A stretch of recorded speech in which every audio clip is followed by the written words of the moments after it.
अगर COE cancel हो जाए तो क्या वीज़ा भी कैंसिल हो जाता है? और इस वीज़ा कैंसलेशन को कैसे बचाया जा सकता है?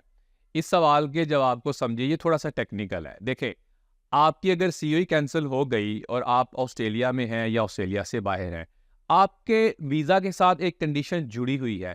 उस कंडीशन के मुताबिक आपको अपनी स्टडी मेंटेन रखनी है, उसके हवाले से चीज़ें मेंटेन रखनी है। लेकिन आपकी अगर सीओई कैंसिल हो गई for certain reasons, non progression की वजह से, नॉन पेमेंट की वजह से या कोई और रीज़न की वजह से, तो सीओई कैंसलेशन के ऊपर फौरन वीज़ा कैंसिल नहीं होता। हाँ, this is subject to cancellation, यानी कि कैंसलेशन हो सकती है, लेकिन डिपार्टमेंट आमतौर पे इतना स्विफ्ट रिएक्ट नहीं करता या स्विफ्ट रिस्पॉन्स नहीं करता। सीओई कैंसिल हो गई तो सीओई कैंसिल होने के बाद थोड़ा सा टाइम इस पे दिया जाता है। ये नहीं इंटेंशनली, शायद सिस्टम में ही ऐसा मौजूद है, लेकिन कैंसलेशन बनती है वीजा की अगर सीओई कैंसिल हो गई, क्योंकि आप वीजा कंडीशन को ब्रीच कर रहे हैं। आमतौर पे ऐसा नहीं होता। अब किया क्या जाए? अब डिपार्टमेंट ने स्विफ्ट एक्शन तो नहीं लिया, लेकिन अगर लंबे अरसे तक सीओई कैंसिल रहेगी तो डिपार्टमेंट ये देखेगा सिस्टम में कि स्टूडेंट के पास सीओई एक्टिव नहीं है, तो वो नोएक भेज सकते हैं, which is notification of intention to consider cancellation of the visa.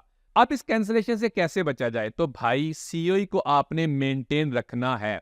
इसको यूं समझे कि आप बेशक उसी इंस्टीट्यूशन से सीओई को रीइंस्टेट करवा सकते हैं।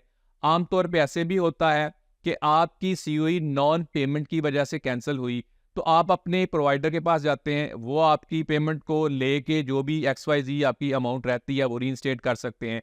नॉन प्रोग्रेशन की वजह से हुआ तब भी आप अपने प्रोवाइडर से बात कर सकते हैं। इसके अलावा और सूरतों में अगर कैंसिलेशन हुई तो सेम प्रोवाइडर के पास भी जा सकते हैं, या आप किसी और प्रोवाइडर के पास जाके भी सीओई निकलवा सकते हैं।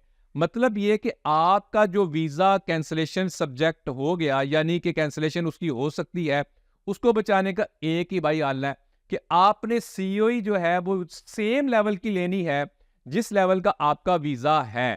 ऐसा नहीं है कि आप मिसाल के तौर पे diploma leading to advanced diploma में आए, अब आपने नई सीओई ली तो वो सिर्फ आपने सर्टिफिकेट 3 की ले ली, तो उस सूरत में भी आपका अभी भी ब्रीच है।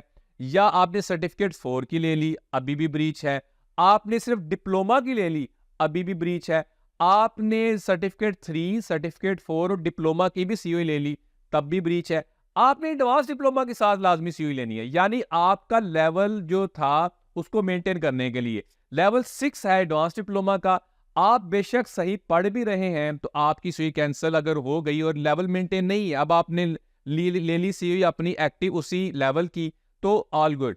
लेकिन एक और चीज को समझें, यानी आप अगर बैचलर्स इन ऑनर्स में आए हैं और बैचलर्स में चले गए, तब भी भाई ये ब्रीच है। यानी बैचलर्स ऑनर्स लेवल 8 का है, बैचलर्स इटसेल्फ लेवल 7 का है, ये भी ब्रीच है।